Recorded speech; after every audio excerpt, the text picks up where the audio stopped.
You're listening to Messy Jesus Business, a podcast about radical gospel living.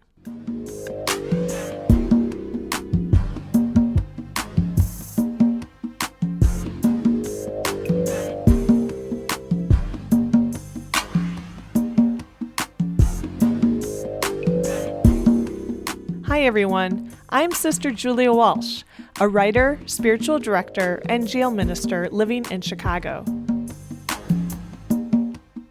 Welcome to The Mess.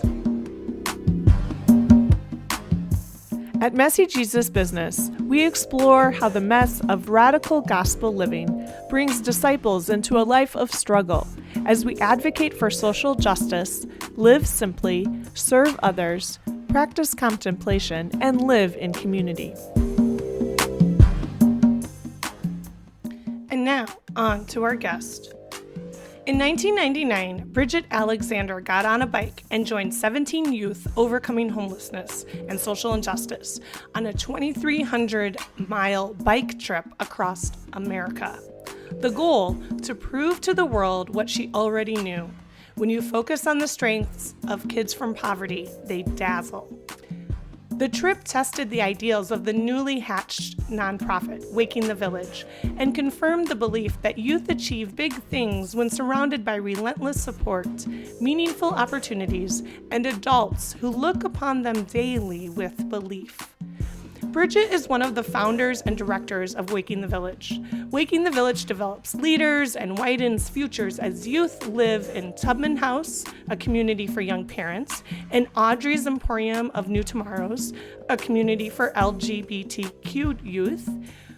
Waking the Village also leads the Creation District, an incubator for creation, activism, and dream making for youth overcoming homelessness, as well as Art Beast Child Development Center and Muck and Wonder Farm School, which are licensed preschools that bring together children from privilege and from economic injustice.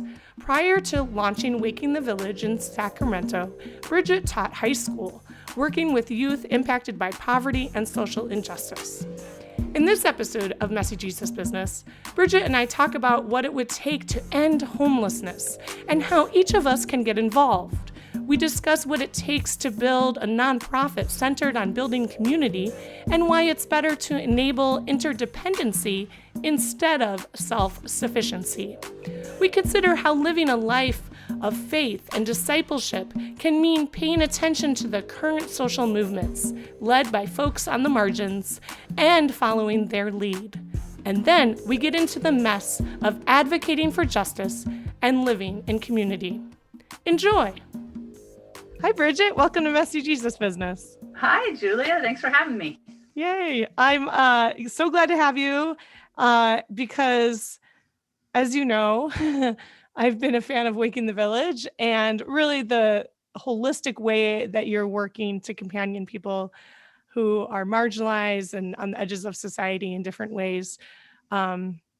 Well, for as long as I've known about it, since, early 2000s, and then was a Jesuit volunteer at Waking Village 2004, 2005, and have been privileged to be on the board of directors since 2006. So if I remember correctly, though, you were an English major in college. Yes. Yeah, and you started off in education, but now you are the director of Waking the Village, this wonderful nonprofit that is serving, I don't even know, dozens, hundreds of youth and children in Sacramento. So how did this happen? And how did you end up becoming the co-founder of Waking the Village? All right. So, that's a good question. So, first off, I just have to acknowledge that, there's only a few people that have been around and know when they think of Waking the Village, think way back to our early days and have watched this arc of growth. To people coming into our agency now, this is just what we are, but it's fun. There's just a few people that get like what this climb has been and all the sacrifice it's taken and hard work and belief. And so you're one of those folks. There's probably only a handful of us. So thank you. And for the commitment you've made to our agency back in 2004 and have just renewed year after year after year is testament. honestly, it's those folks that have gotten us here, the long haulers. So, but let's see. Yes, you're right. I was a creative writing major in college, actually, and was an English teacher. I had decided to become an English teacher after studying the Cuban Revolution and seeing the impact of literacy campaigns on social justice movements. And I had gotten really inspired by that. And the transformative power of education, empowering, abilities of it.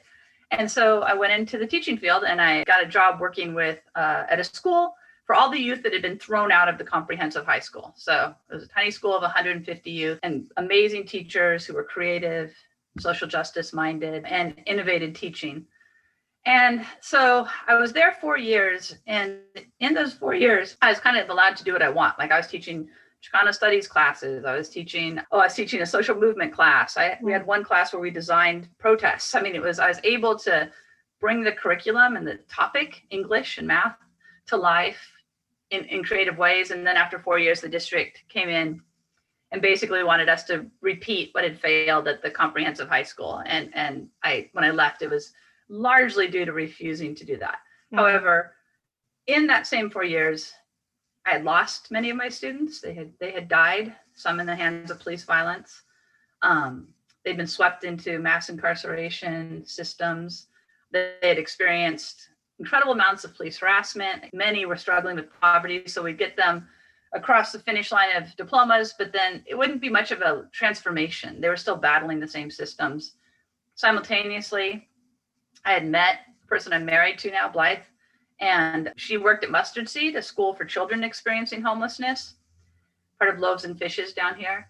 And she was also tiring of seeing the same children year after year after year. And we both, though we admire tremendously folks that can do the work of meeting immediate survival needs, both of us had a deep desire to be involved with something more transformative, and that kind of broke those cycles and envisioned a community for youth where they would live, and we would work together side by side each day, and got the vision. And so we had the vision that we knew we wanted for Waking the Village. Getting funded to do it was another thing entirely. And we as we began to educate ourselves, we realized how entirely difficult it was to create something, to go from idea to reality. And so we began that work. We decided to basically do a stunt. We rode our bikes across America.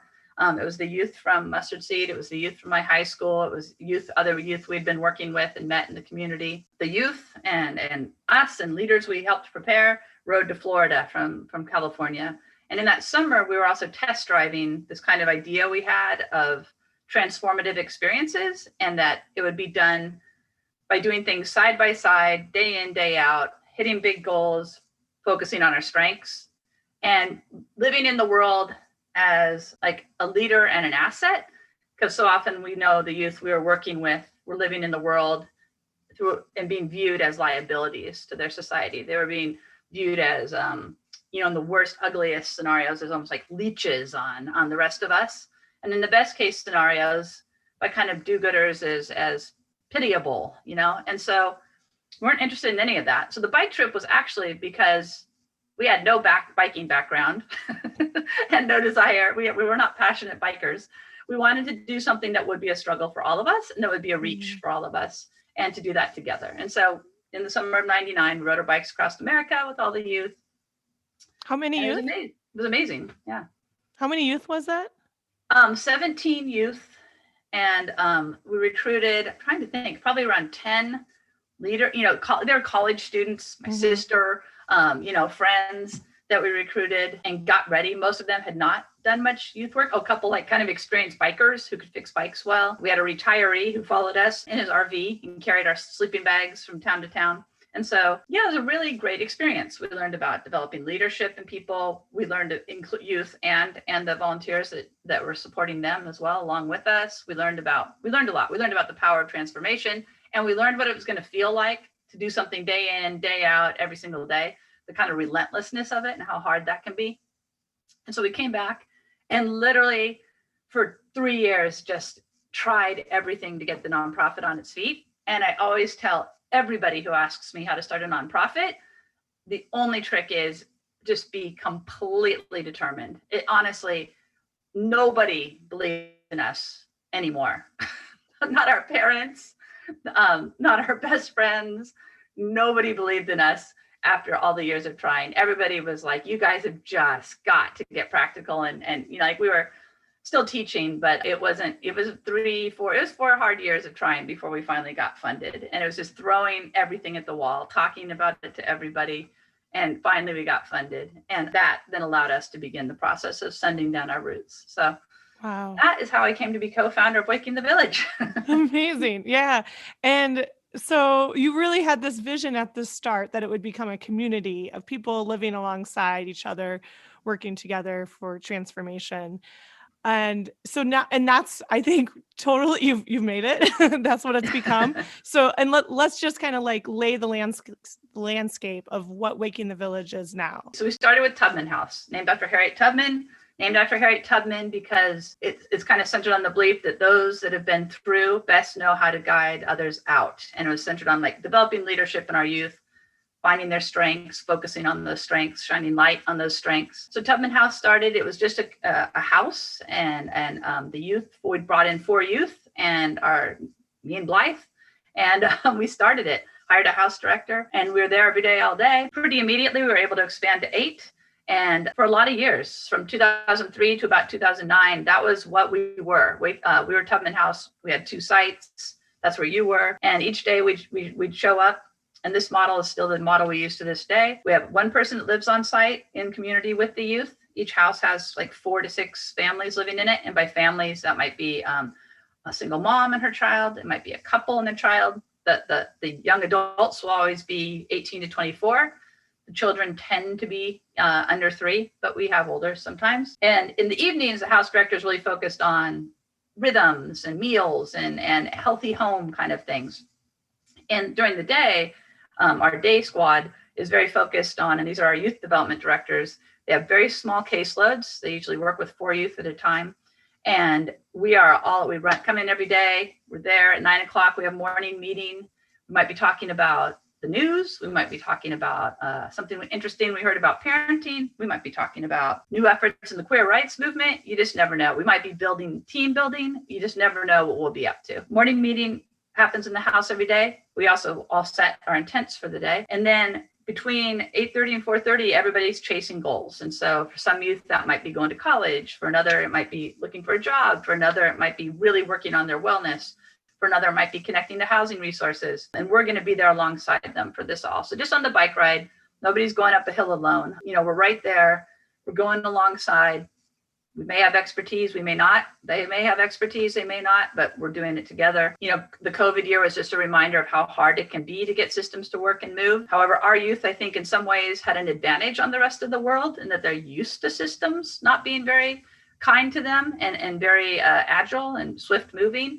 And so things that were a system change got slow for everybody. Our youth were used to this. We know how to persevere. In 2009, we started something called Art Beast, which was a cottage industry. It was a art space for children under 7, and you could drop in and create this big old Victorian that's been converted to essentially like wild art studio with play spaces. Our youth would work there, and then the money we would generate there would flow over to our homeless programs. It also became a powerful way to build community connections, to expand our donor base.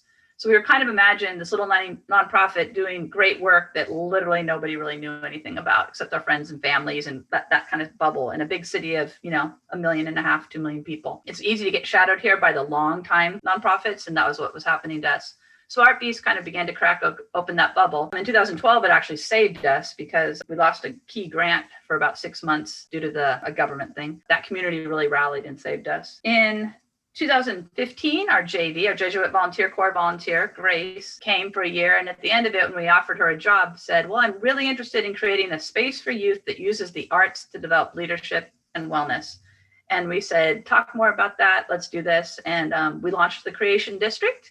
Creation District was a little room in a building. It's now a 6,000 square foot art space, has other partners there with us. And youth can come any day between about 9 to 5, 9 to 4. And they can go into our open studio. They can create pots on a pottery wheel. They can paint. They can go. We have 2 art workshops a day. So like, for example, we might have a local stand-up comedian who's of some prominence, teaching them how to use stand-up comedy as a way to tell your life story and find like joy and humor within some of the hardship. And then they actually go out to open mics and perform. We had one that used spoken word. It was called Stay Here With Me. And it was for youth struggling with suicide and suicide ideation. And they were using spoken word to kind of find their life force again. We also have a music label where youth come in and create songs and record them with professional musicians on professional equipment. And then they go and perform in our local clubs. We sign them to our label. They get all the money they make off that label. And we, set up their whole system. And so it's kind of a place that youth are attracted to. So instead of like everybody come to a budgeting workshop, instead it's everybody come to this really cool recording studio, and we'll sign you on to our record label. And hey, let's crunch some numbers about how much money this can make and what it might look like, and how we're casting everything, sweetening the flavor through the use of the arts. And it's become a huge magnet for developing youth leadership. We have a strong social justice focus there. Every week our youth council meets, and so youth experiencing homelessness gather every single week. They're now a part of our continuum of care, and they're driving system change in Sacramento, and a big part of the growth in our things here. In 2016, Audrey's Emporium of New Tomorrows, named after Audre Lorde, was launched. It's basically exact same model of Tubman, only serving LGBT youth. They might be single, they might be couples, they might be parenting. They all identify as LGBT, and they live in community, and we blend. Tubman and Audrey spend a lot of time together every day. So we don't hold these communities apart. We gather together, and it's a beautiful thing. In 2017, trying not to forget programs, we launched Prevention and Intervention. So that's a new program. We came into it with 4 other local providers, and we're basically moving upstream. We want to see youth on day 1 of homelessness and help them get quickly inside and get services. That same year, we also launched youth employment programs. So we have youth employment programs that are looking specifically at youth experiencing homelessness.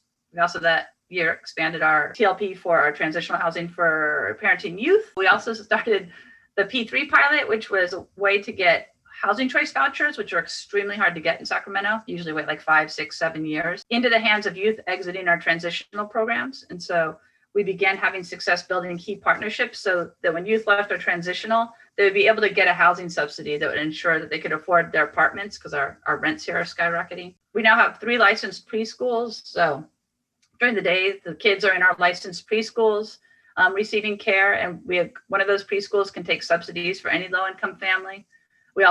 Some families pay market rate, and we use that to generate funding to sustain our homeless programs.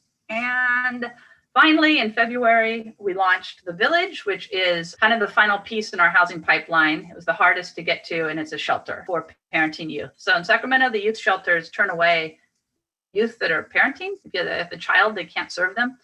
So we're the first shelter that can actually say, yes, come in with your children and serve our young parents. Might be a couple, might be a single mom or dad. It's just a key part. So now we've got prevention intervention, then shelter, then transitional, then the housing subsidies, employment programs, education support, childcare, and the wellness programs. So and arts. That's everything. It's everything.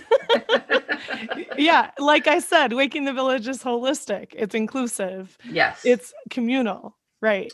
Yes. Yeah. It's not just about like, welcome to the system, let's get you out of, let's run you through it. But yeah, it's whole person. And I know that you're incredibly relational and dedicated to your graduates. And it's just like, you're continuing to constantly accompany people, even if they move on into lives of self-sufficiency, where they're sustainable and safe.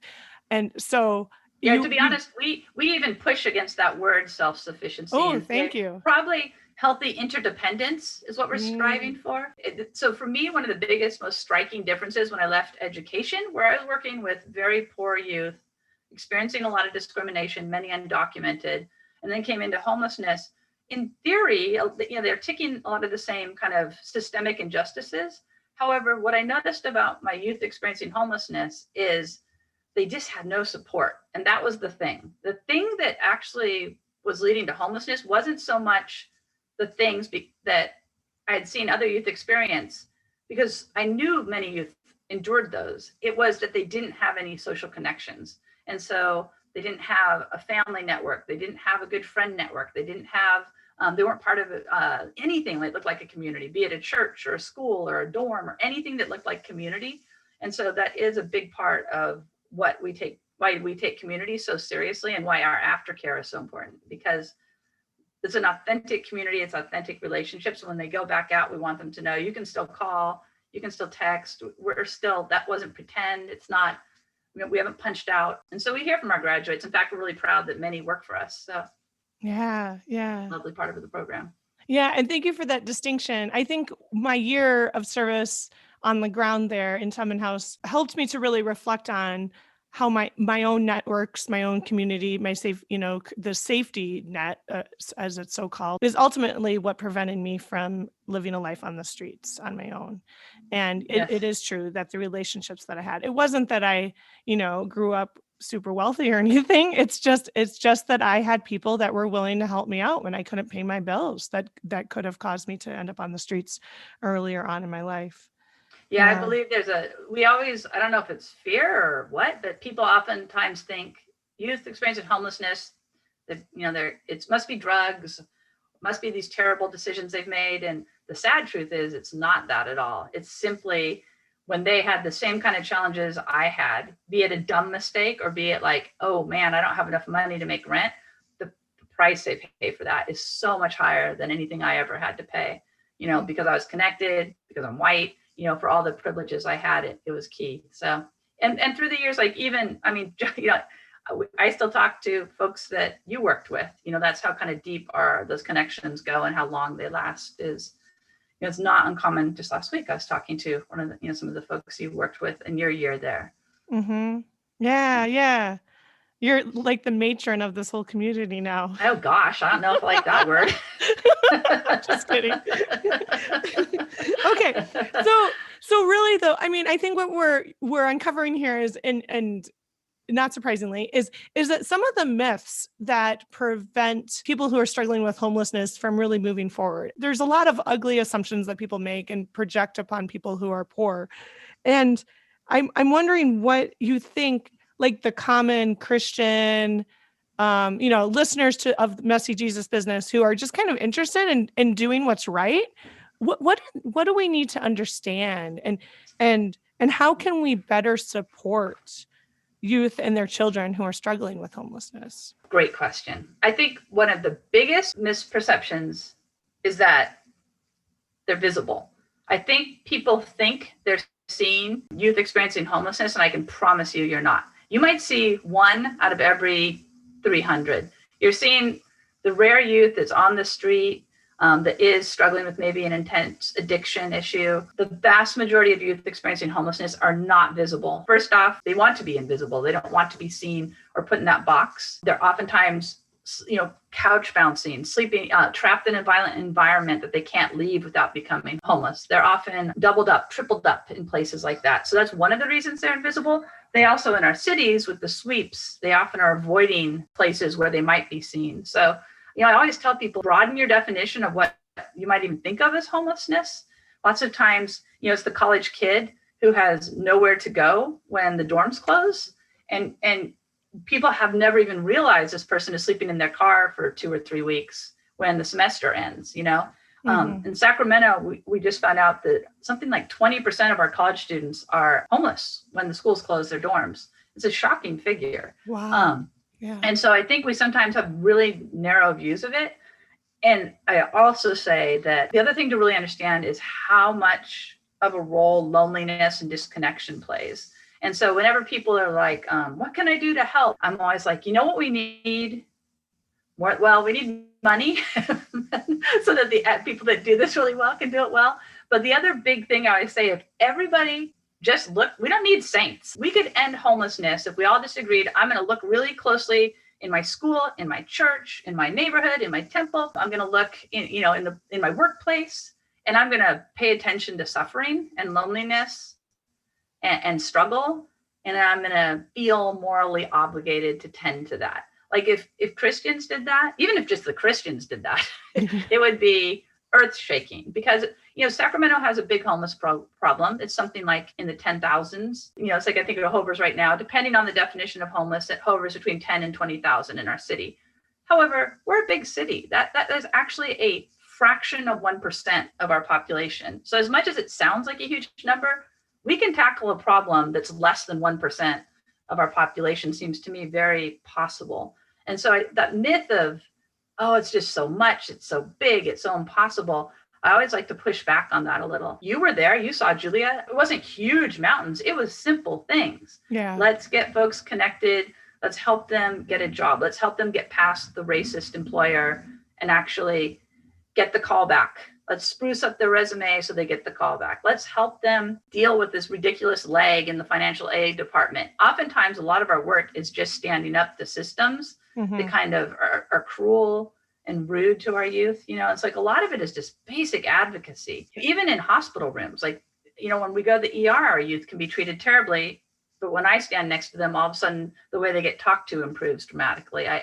To be honest, I had heard about this from my students for years, and I kind of believed them, I'll say. But honestly, until I was sitting alongside and walking this, and I'm sure this was true for you too, I really did not realize I didn't realize what actually racism looks like until I was standing alongside folks every single day and what classism looks like. And, you know, you really see it now and have a deep understanding of every day and how the relentlessness of it. I did not know that, and I didn't understand that going in. So I think standing up for that in your workplaces is really important, and in your schools and in your neighborhoods, like pushing back on cruel systems, pushing back on unkindness, and befriending people who are struggling. It might be a lonely elder on your block. If you know there's a lonely elder on your block, go visit the lonely elder on your block. It's a small act that is you know, world changing. And I know that almost sounds trite, but if you're really, really doing it, if you really are, like all the time, I'm like, if somebody had seen the youth I'm working with now when they were a 12-year-old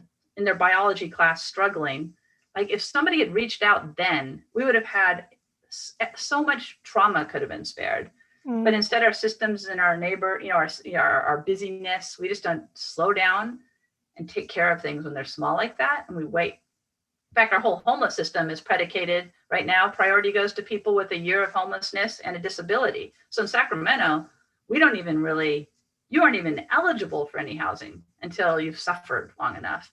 And it's ridiculous. So that's the one thing I always say. If you're a Christian, look around. I promise you'll start spotting it when you pay attention. There's people, even like somebody who can't afford to fix the brakes on their car, that escalates quickly into your car not working, so you can't get to childcare, so you can't get to work, so you lose your housing. Like these small, ridiculous things, you know, starting a way in your community for people to get microloans to fix those kinds of, that's like a game changer. That's a huge service. You know, helping people with transport issues when, like, let's say your school doesn't have an after school program and everybody works till 5:30, you know, fix that gap, solve that gap for some single moms and single dads or anybody who it has to be at work and they can't attend to that. There's just so many small acts that have huge impact. Yeah. That is one of the big things. The other big thing I'm always saying though is just please get involved in your local government. As someone who's been kicking and pushing against our government, especially the last 10 years, it does. I mean, it's slow, it's frustrating, but it does slowly create change. Oftentimes, I was just at a city council meeting on Tuesday. There's big decisions being made about adding homeless beds to our community.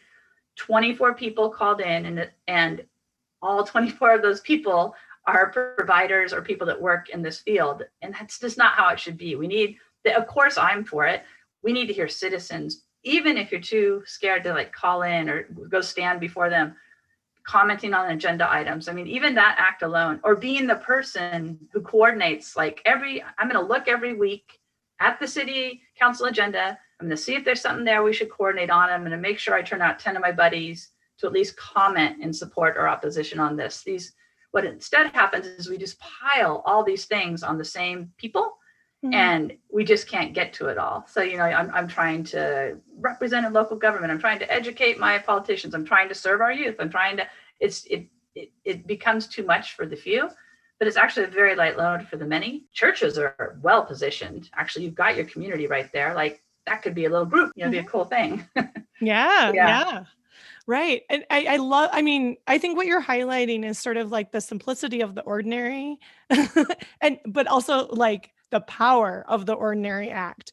And like just befriending our neighbors and really being in relationship with people in the mess of the relationship and being there to support them through the hard times. The things that like when I was a young adult, my parents would help me out with.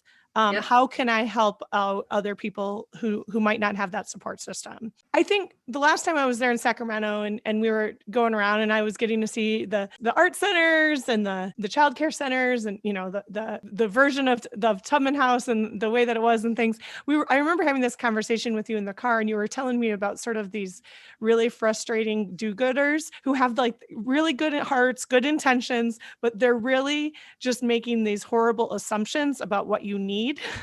Yes. And then it's really complicating your work because they're just like, I just gave like out all these things to your youth. And you're like, that's not what they need. Like, why are you Yes. doing that? And so if you're actually in relationship with someone and it's a relationship of mutuality and companionship, then you'll be in a disposition of listening, right? And actually accompanying them and responding to the needs as they arise. Well said. God Yeah. help us all. That is the difference. I mean, I can't tell you how every week I get an email or a phone call from someone who has a plan and wants to come volunteer. And it just, you know, it's really hard as someone, you know, I can't just say, you know, you need to come listen or you need to, with humility, maybe go get educated. But yeah, it is very hard and it puts nonprofits in awkward situations as well, because we are supposed to be relentlessly grateful, even if it's old clothes, even if it's something we don't need, you know, we can't offend anyone. And so it becomes a challenge to really bring in folks. And also folks oftentimes get a bee in their bonnet and then that bee flies away. And so, you know, you'll get a couple weeks of, you know, investing in someone who looks like a good volunteer and then their life gets busy and they fade away. That's a common experience nonprofits have. So it's a lot of, whenever we're investing our energy, I'm always just reminding people it is so precious. And so whenever I'm investing energy, we desperately need people to understand that means I'm pulling that away from a youth in tremendous need. And I'm doing it because I believe this is worth it. But, you know, you just need to always be mindful of that, you know, like that nonprofits, we would always just be focused on our clients if we could be. Right. You want to be people-centered, not in the job of redistributing wealth. Yes. Well said. I don't know. I'm just guessing. Oh, yeah. So the way to be involved is to be relational. Yes. How has this work transformed you? And what have been some of the big surprises? What injustice looks like and it feels like that, like, I just had no idea in my 20s when I started this work. It was I studied it all in college. I was a minor in, you know, some social injustice kind of topics. I have been politically active and been to protests, always read the newspaper every day. I knew what injustice looked like in the big, bold letters. I had no clue how relentless it was and what that does to one's spirit and what it does to one's sense of the space they get to take up in the world and how hard it is to just constantly get messaged that. I did not get that until I started. And I feel like every time I finally think I've gotten to a place where I think I pretty much get it, I realize, no, I still totally don't get it. I'm protected from it and I just don't fully get it. I mean, I experienced some aspects, you know, as a lesbian of these injustices as I've grown up. You know, I know some of it, but it's nothing like what I see happening to our youth day in, day out. And there's especially the systems that should be believing in them, like their school systems, sometimes the legal systems that are supposed to be protecting them from domestic violence or child abuse.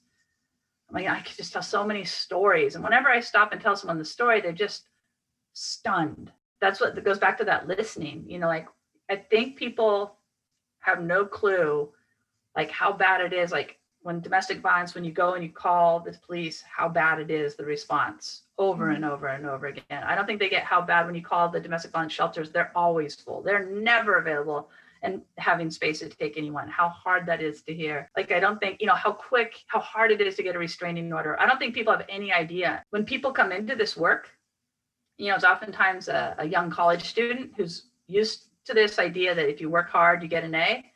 And I always warn them the first day, you know, like, you're going to be fantastic. This is hard work and you're going to work really hard and you're going to do a bunch of F's and D's this first year. And it's the hardest thing in this work. You are not used to failing. You're not used to trying your absolute hardest and throwing all your brilliance and connection and relentlessness at this and failing. And it's really hard on young social workers. I think that's why we have such, you know, they burn out. Many burn out.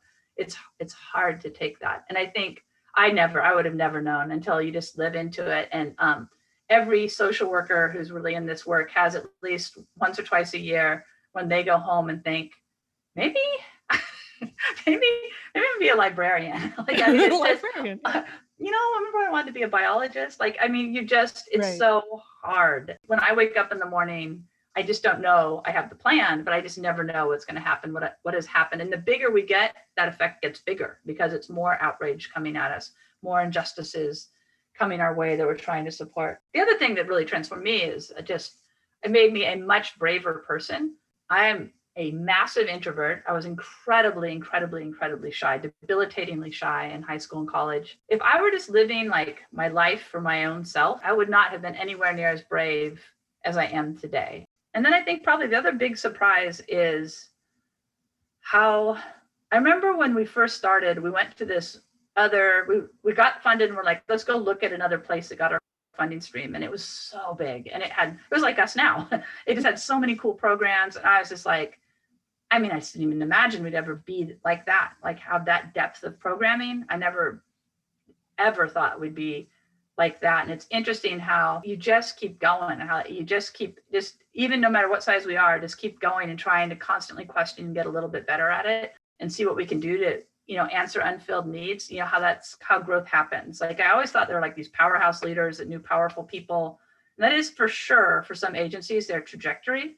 But for us and our little grassroots agency that is very disconnected from wealth, we have found that it also works to do things in a funky kind of creative way.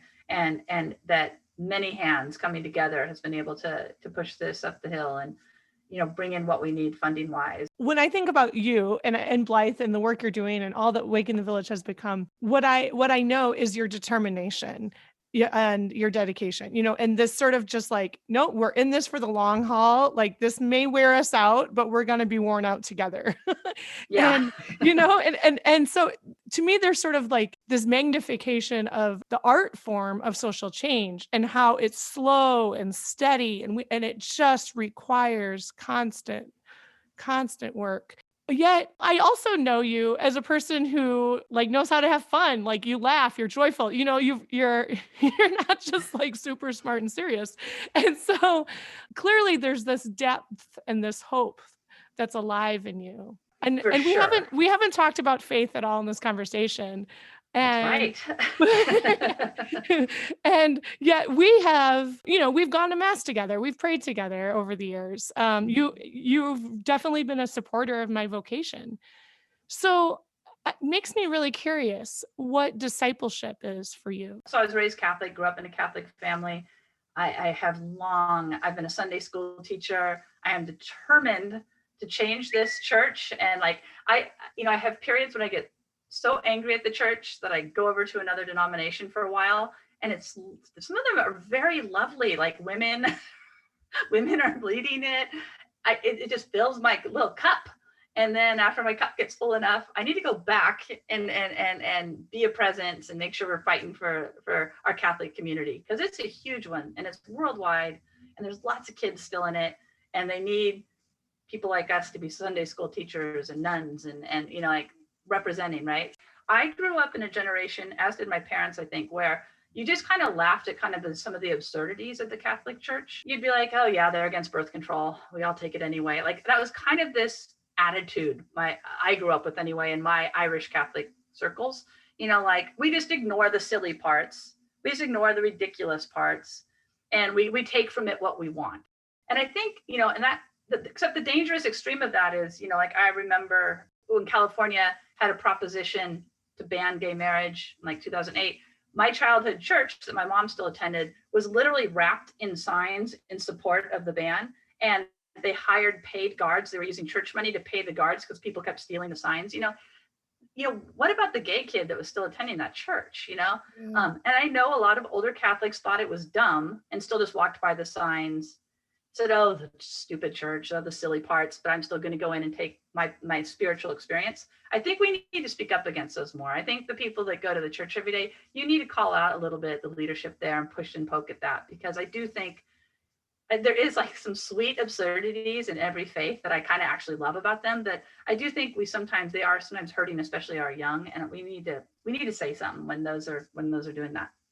Discipleship, to me, ultimately, like I grew up in a house, we went to church like every day of Lent, we went to church every Sunday, my whole life. And to me, like Jesus was held up way more than God. Like we are New Testament kind of people. Like, I grew up hearing those stories. And to me, what rung through is Jesus as like a model to aspire to, and also Jesus as a model of what commitment looks like, what it looks like to put your money where your mouth is. For me, what resonated out of all that is just like, the camel through the needle of the eye kind of stuff. The taking care of the poor, the standing by the incarcerated. I mean, that's what, if you ask me, like, that's everything that's at the top of my head, not anything beyond that. And so when I went out into the world, by the time I was in college and even high school, what interests me is, it was clear to me that if Jesus was still around, he'd be a social justice warrior. He'd be leading social justice movements. And so it was interesting to me, like, what does that look like in the world today? And so even today, I'm mostly interested in who right now are the people for us to look to and aspire to, who right now are the models of what committed social justice work looks like, who right now. And to me, like, I'm always just trying to aspire to that and to commit to the work of that, and for me, like, the Black Lives Matter movement right now, the Me Too movement, the queer liberation movement, the work of the First Nations rising to protect our land and one another.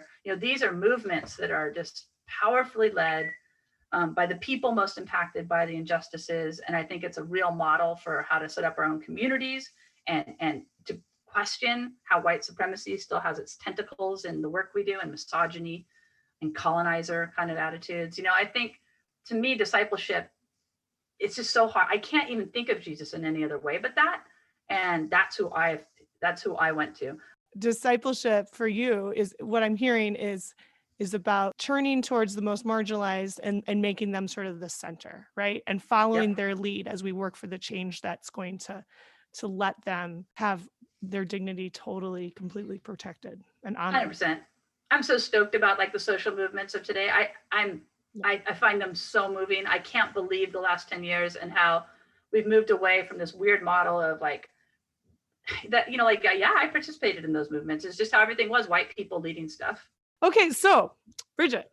Yes. All these things that you do, building the community, companioning people on the margins, advocating for justice, dealing with do-gooders who might not do the best.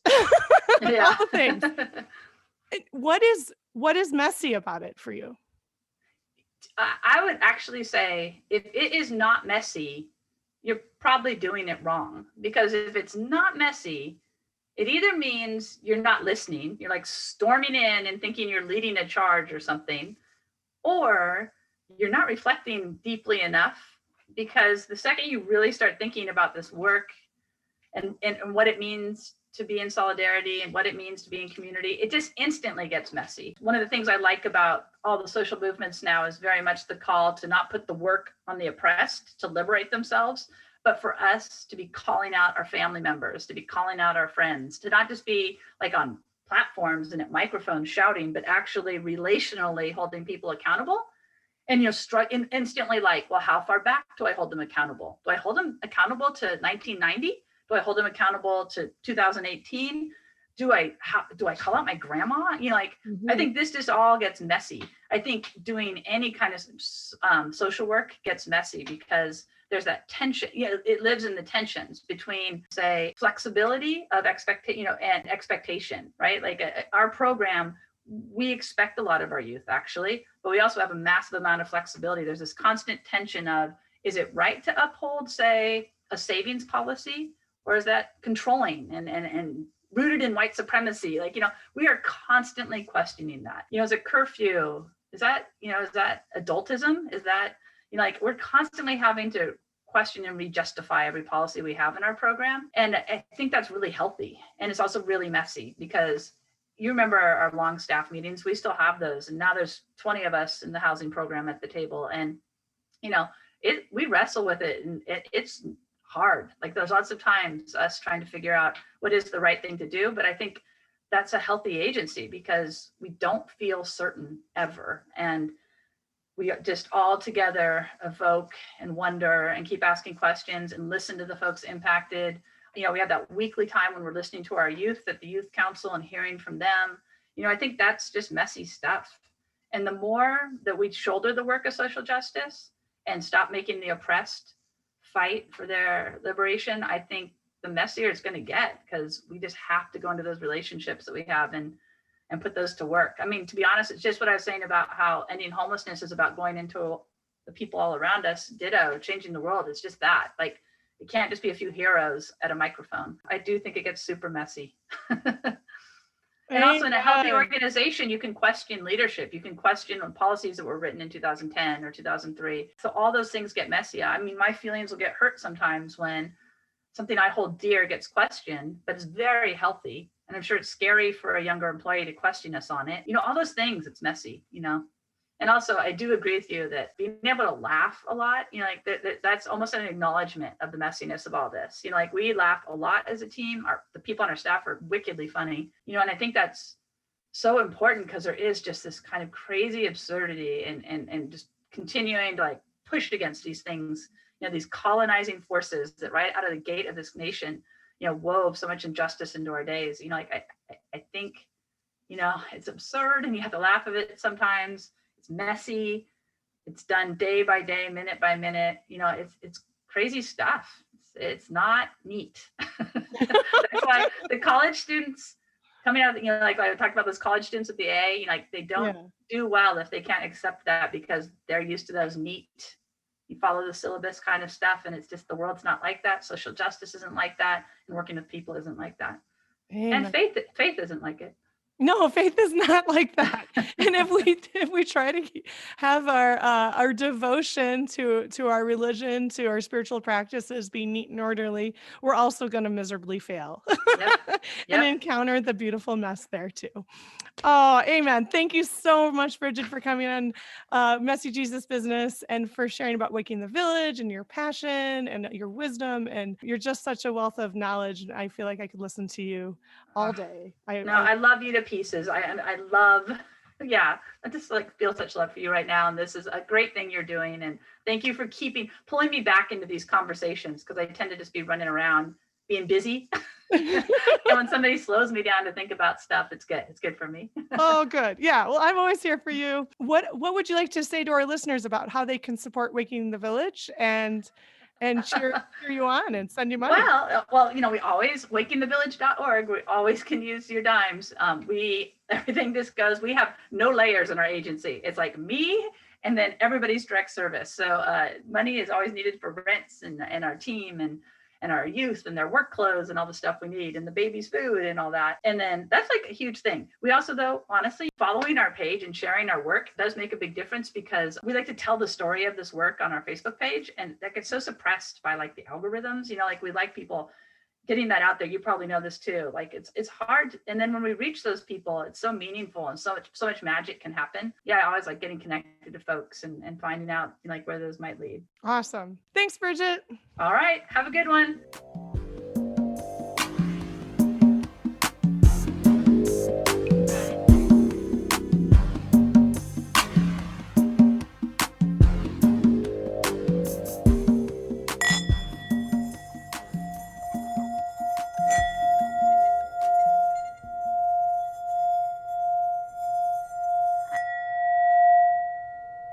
I invite you to join me in this contemplative moment. Whereas my conversation with Bridget Alexander explored the stereotypes that people who are struggling with homelessness deal with, and the value of the Christian church being in solidarity with various social movements, I thought I would read for you an excerpt from Pope Francis's recent book called Let Us Dream: The Path to a Better Future. A reading from Pope Francis, Let Us Dream. On the margins, I have discovered so many social movements with roots in parishes or schools that bring people together to make them become protagonists of their own histories, to set in motion dynamics that smacked of dignity. Taking life as it comes, they do not sit around resigned or complaining, but come together to convert injustice into new possibilities. I call them social poets. In mobilizing for change, in their search for dignity, I see a source of moral energy, a reserve of civic passion, capable of revitalizing our democracy and reorienting the economy. It was precisely here that the church was born, in the margins of the cross where so many of the crucified are found. If the church disowns the poor, she ceases to be the church of Jesus. She falls back on the old temptation to become a moral or intellectual elite. There is only one word for the church that becomes a stranger to the poor: scandal.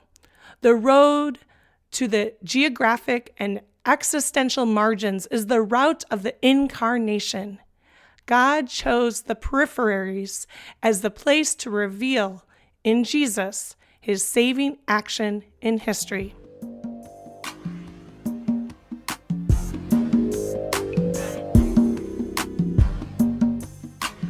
That's it for this episode of Messy Jesus Business.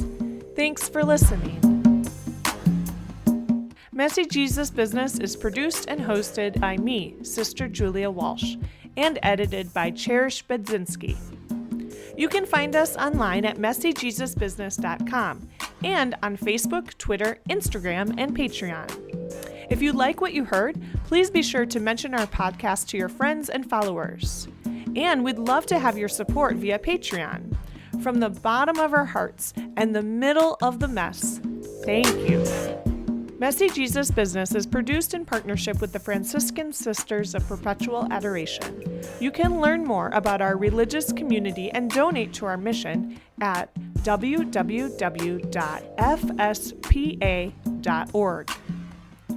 I'm Sister Julia Walsh, and I'll catch up with you next time. Until then, peace and all good.